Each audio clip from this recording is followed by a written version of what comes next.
Hi guys, मेरा नाम है अभिषेक कुमार और आप मुझे देख रहे हैं फिल्मी बीट पर। वेरी ग्रेटफुल, बहुत अच्छा लगता है। और आप जब हैंडसम बोलते हो तो ज़्यादा अच्छा लगता है कि ओह, बहुत एक्सपीरियंस लेके आया हूँ मैं। वही मैं बोला मैंने हर उसमें कि मेरी लाइफ का बेस्ट एक्सपीरियंस था जो मैं लेके आया हूँ। पूरा मैं हीरो वाला फील कर रहा था जब मैं स्टंट कर रहा था कि ओ जब मैं स्टंट कर रहा था मैं ऐसे कर रहा था। जितना भी स्ट्रगल जो भी मैंने किया है, फेस किया है, या मैंने चीज़ें जो की हैं, सबसे बेस्ट अभी तक अगर आप बोलो मैं खतरों के खिलाड़ी फील, मतलब उस जर्नी को फील करके मैं बहुत डरा हुआ था। मेरे को बहुत डर लग रहा था। वैसे ही कृष्णा को भी बहुत डर लग रहा था। तब भी still she performed really well. वो जो शो है ना, वो बोलने का शो नहीं है, वो शो परफॉर्म करने का शो है, स्टंट करने का शो है। तो मुझे लगता है हमें अपनी एनर्जी बोलने से ज़्यादा स्टंट करने में लगानी चाहिए। Hi guys, this is Kinnari Singh. Welcome to Filmibeat and हमारे साथ है खतरों के खिलाड़ी 14 के one of the most handsome, promising and one of the most, एक ऐसे कंटेस्टेंट जो बहुत बज में रहते। बिग बॉस से वो बज अब तक खत्म नहीं हो रही, so you are grateful for that. Very grateful, बहुत अच्छा लगता है। और आप जब हैंडसम बोलते हो तो ज़्यादा अच्छा लगता है कि ओह। अच्छा, शो में कितने लोगों ने हैंडसम बोला? लड़कियों ने, ऑफ कोर्स, स्पेशली। नहीं बोला। अच्छा, भाइयों ने बोला आपके वहाँ पे? मेरे से ज़्यादा हैंडसम है सब लोग। शालीन भाई, करण भाई, कश्मीर भाई, आशीष भाई, चारों लड़के कितने हैंडसम हैं। तो उनको ज़्यादा बोला, मुझे तो किसी ने नहीं बोला। मैं अभी नया नया आया हूँ ना, नया नया हैंडसम बन रहा हूँ मैं। वो लोग हैंडसम बन चुके हैं। ये journey of course big boss से बहुत डिफरेंट थी, बट किस तरीके से रही ये जर्नी एज एन इंडिविजुअल आपके लिए? बिकॉज एक्टिंग के लिए तो कुछ था नहीं इसमें, बट एज एन इंडिविजुअल कैसी रही ये जर्नी? मैम बहुत इंटरेस्टिंग रही है, बहुत एक्सपीरियंस लेके आया हूँ मैं।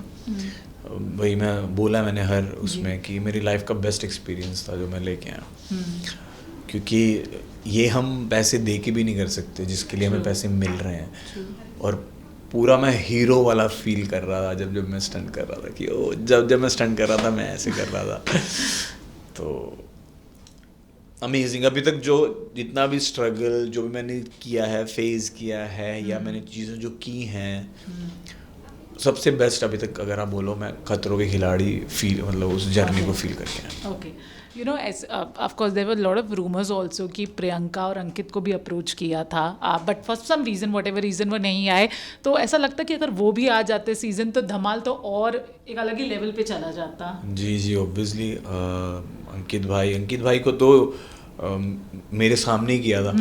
प्रियंका को मुझे पता नहीं, बट अंकित भाई, क्योंकि मैंने बोला था कि मेरे को कोई जानता नहीं है, जैसे मैंने नाम सुने कंटेस्टेंट्स के, तो मैंने कहा अंकित भाई को ले लो। पहले अंकित भाई आने वाले थे, बट फिर उनका शो स्टार्ट हो गया। फिर शालीन भाई को भी मैंने कहा भाई, उनको भी आया हुआ था, मैंने कहा हाँ कर दो अगर, तो उन्होंने किया। तो अगर वो लोग आते ऑब्वियसली शो और बड़ा हो जाता और अच्छा, क्योंकि उनकी भी अलग हाइप है। प्रियांकित फैंस बहुत ज़्यादा हैं। उनका भी गाना भी आया है, प्लीज़ गाइस देखना उनका गाना। तो वो तो मेरे बहुत क्लोज हैं दोनों। राइट। ओके अभिषेक, हमने बहुत सारे कंटेस्टेंट से बात की and every one was vocal about what happened with Asim, but जितना हमने न्यूज़ में सुना है, हमने ये सुना है कि झगड़ा आसिम और आप और शालीन ऐसे स्टार्ट हुआ। व्हाट एग्जैक्टली हैपेंड, जो भी आप बोल सके, एंड कितना बुरा लगा? बिकॉज इस पूरे प्रोसेस में उन्होंने रोहित सर को भी डिसरिस्पेक्ट किया। That's what other contestant has said. So क्या बोलना चाहोगे उस पर? शुरुआत कहाँ से हुई, किसकी ज़्यादा गलती? मैम मुझे एग्जैक्ट याद नहीं है, सच बताऊँ मेरे को, क्योंकि अगर देखा जाए तो 2 महीने तो हो गए आए को भी, हमें 10 दिन हो गए, 15 दिन हो गए, वहाँ शूट के 45 दिन हो गए। तो मुझे, मैं सिर्फ ये बोलूँगा कि वो जो शो है ना, वो बोलने का शो नहीं है, वो शो परफॉर्म करने का शो है, स्टंट करने का शो है। तो मुझे लगता है हमें अपनी एनर्जी बोलने से ज़्यादा स्टंट करने में लगानी चाहिए। तो अगर आप वही नहीं कर रहे हो तो क्या मतलब है? बस मैं बट टेल मी समथिंग। जब ये इंसिडेंट हुआ एंड यू नो, कहीं ना कहीं ऑफ कोर्स थोड़ा डिसअपॉइंटमेंट रहता है कि आप सोच के आते हो कि एक बहुत स्मूथ जर्नी होगी एंड ऐसा कुछ हो जाता है।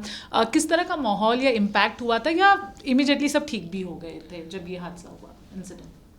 नहीं, मैं पहले से फोकस था कि मुझे स्टंट्स करने हैं, इन सब पे ज़्यादा ध्यान नहीं देना।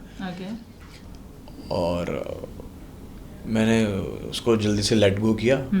और आप देख रहे होगे मैंने उसको चेयर भी किया है। चीयरिंग भी कर रहा था मैं एक प्रोमो में हम्म, कि आगे बढ़, तो मैं भूल गया था, मैंने कहा यार चलो कोई बात नहीं, क्योंकि वो शो ही नहीं है कि जहाँ पे हमें बहस बुसाई करनी है, हमें स्टंट पे फोकस करना है। तो मैं उसको फट से भूल के मैंने आगे की चीज़ों पे फोकस किया। और मुझे लगता है लाइफ में आगे बढ़ने का रूल ही यही है कि आप पीछे हुई चीज़ों को भूल के, चाहे वो सक्सेस भी क्यों ना हो, ऑफ कोर्स, आपको सिर पे चढ़ने नहीं देनी है। वो सक्सेस हो, फेलियर हो, लड़ाई हो, झगड़े हो, सुख हो, दुख हो, उसको भूल के आपको उसी जोन में रह के आगे बढ़ना है। Right. तो मैंने वही किया। ओके, आखिरी सवाल, फीमेल कंटेस्टेंट्स जितनी थी, कौन सी कैसी कंटेस्टेंट थी जिनके स्टंट ने आपको बहुत ज़्यादा इम्प्रेस किया, like you were not expecting कि ये इतना अच्छा कर सकता है? I think Krishna. ओके, पर कृष्णा से तो सभी एक्सपेक्ट कर रहे थे, उनका तो बैकग्राउंड ही पूरा फिटनेस का है। हाँ, बट वो जैसी देखो, आप लुक वाइज नहीं जा सकते। हाँ, मुझे ऐसा लगता, आप देखो कि फिजिक वाइज नहीं जा सकते। अब देखो शांतनु महेश्वरी जीते थे, हाँ, ट्रू, करेक्ट, पतले से हैं वो, पतले से, है ना। जी, रवि सर, ऋतिक दजनानी सर, करण वाही सर, ये लोग बड़े बड़े नाम थे उसमें जो इनको मैं जानता हूँ, बट वो जीते। जब आप बात करते हैं तो आपको पता चलता है कि आपकी उसकी स्ट्रेंथ कितनी है। जैसे मैं बहुत डरा हुआ था, मेरे को बहुत डर लग रहा था, वैसे ही कृष्णा को भी बहुत डर लग रहा था, ओके, तब भी still she performed really well. वैसा तो अलग जोन था, तो उसने मेरे को तो सरप्राइज किया। चलिए, फैंस को क्या बोलेंगे? खतरों के खिलाड़ी तो हो गया, अब आगे आपको और कहाँ देखेंगे? जी, खतरों के खिलाड़ी अभी 2-2.5 महीने 3 महीने चलेगा।